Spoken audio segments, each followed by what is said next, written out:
को लेकर एजेंडा। सरकार की आखिर क्या है योजनाएं और किस मुद्दे के दम पर 2024 के लोकसभा चुनाव को जीतने की है तैयारी। मध्य प्रदेश विधानसभा चुनाव इस बार बीजेपी की प्रयोगशाला के रूप में नजर आया है। ये प्रयोगशाला 2024 के लोकसभा चुनाव को ध्यान में रखते हुए बनाई गई है।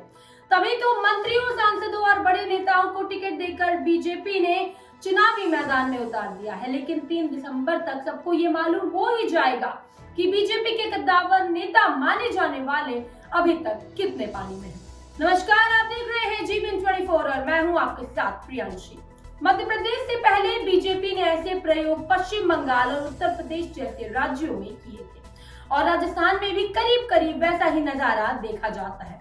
लेकिन ये सब यूं ही नहीं है।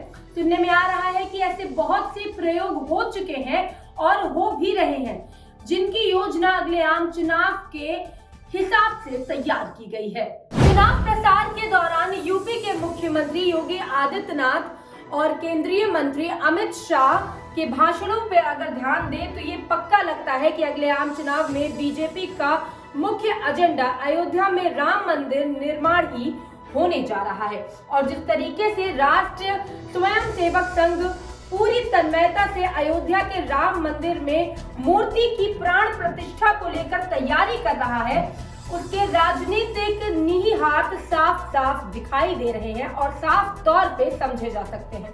जिस तरीके से संघ की तरफ से पूरे देश में अयोध्या में तब्दील करने की तैयारी चल रही है, सारी चीजें आसानी से समझी जा सकती हैं। 2019 में आम चुनाव से पहले बीएसपी और संघ की पहल पर बीजेपी ने राम मंदिर का मुद्दा होल्ड कर दिया था, लेकिन इस बार सारी कसर पूरी करने की तैयारी में लगे हुए हैं। मतलब ऐसा सोच समझकर 2024 के चुनाव को ध्यान में रखते हुए किया गया था। अभी पिछले ही महीने गुजरात के भुज में संघ की बैठक में 3 दिन तक व्यापक विचार विमर्श हुआ। बैठक में सबसे ज्यादा जिस मुद्दे पर बात हुई वो मुद्दा राम मंदिर की मूर्ति के प्राण प्रतिष्ठान के कार्यक्रम के प्रचार प्रसार का रहा।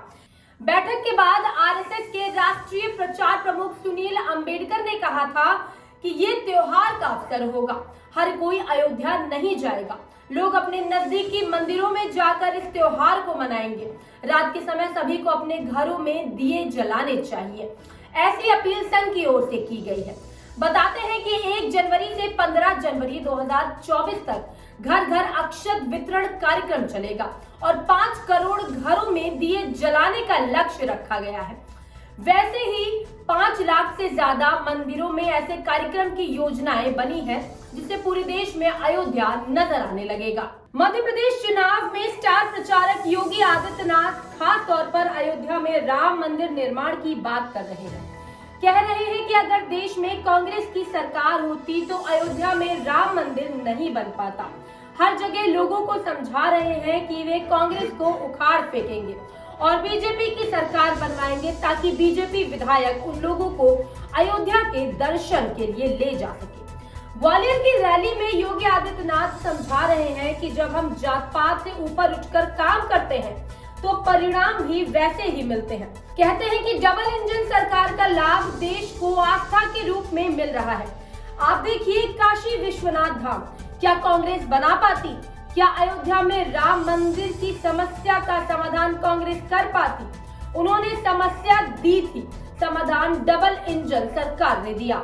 कुछ इसी प्रकार की बातें योगी आदित्यनाथ अपने भाषणों में कह रहे हैं। मध्य प्रदेश विधानसभा चुनाव में ही केंद्रीय गृह मंत्री अमित शाह देश में 3 बार दिवाली मनाए जाने की बात कह चुके हैं। पहली बार के लिए अमित शाह ने उस दिन दिवाली के बारे में बात कहा था, जिसे अभी अभी पूरे देश ने मनाया। अमित शाह के मुताबिक दूसरी बार 3 दिसंबर को दिवाली मनाई जाएगी जब बीजेपी चुनाव जीतेगी, और तीसरी बार जब 22 जनवरी को राम मंदिर में प्राण प्रतिष्ठान होगा। 2019 में लोकसभा चुनाव से ठीक पहले ही राम मंदिर का मुद्दा होल्ड करने का फैसला हो गया था। उससे पहले तो चर्चा चल ही रही थी। सुप्रीम कोर्ट का फैसला आने के बाद जब झारखंड में विधानसभा के चुनाव हो रहे थे तो बीजेपी नेता अमित शाह ने कई रैलियों में राम मंदिर का श्रेय बीजेपी को देने की कोशिश की थी।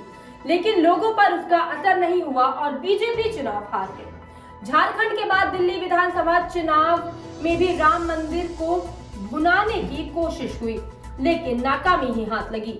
राम मंदिर को मुद्दा बनाए जाने की एक बड़ी वजह विपक्षी दलों की तरफ से हो रही है।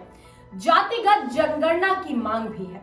इस बार जातिगत जनगणना बीजेपी के लिए चुनौती बन रही है। विपक्ष के INDIA गठबंधन का जो भी हाल हो, मजबूती से खड़ा हो पाए या पहले ही लुढ़क जाए, लेकिन क्षेत्रीय दलों ने तो अपनी तैयारी शुरू कर दी है। समाजवादी पार्टी और RJD जैसी पार्टियों ने चुनाव को पिछड़े वर्ग पर फोकस करने का फैसला किया है।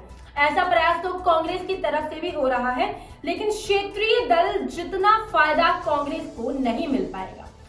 देखने में तो ऐसा ही लगता है और कम से कम अभी तो ऐसी स्थिति बिल्कुल भी नहीं है। ऐसे में जबकि बीजेपी पहले के मुकाबले हर तरीके से मजबूत हुई है, राम आंदोलन के पहले जहां तस्वीरों के माध्यम से दिखाने की कोशिश होती रही, अब तो वो साक्षात बन के तैयार हो गया है। चुनाव की घोषणा होने से बहुत पहले ही आम लोगों के लिए द्वार खुल चुका होगा। 5 साल पहले आम चुनाव के बाद अयोध्या केस में सुप्रीम कोर्ट का फैसला आया था। साल भर बाद प्रधानमंत्री नरेंद्र मोदी ने योगी आदित्यनाथ के साथ भूमि पूजन किया था।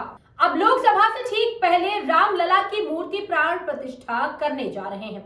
समझने के लिए कुछ और बचता है क्या? अंतिम फैसला तो चुनाव होने के बाद ही पता चलेगा। अभी के लिए बस इतना ही। राजनीति से जुड़ी ऐसी तमाम बड़ी खबरों के लिए आप देखते रहिए GBN 24। ये है जेनेसिस मीडिया नेटवर्क और आप देख रहे हैं GBN 24 न्यूज।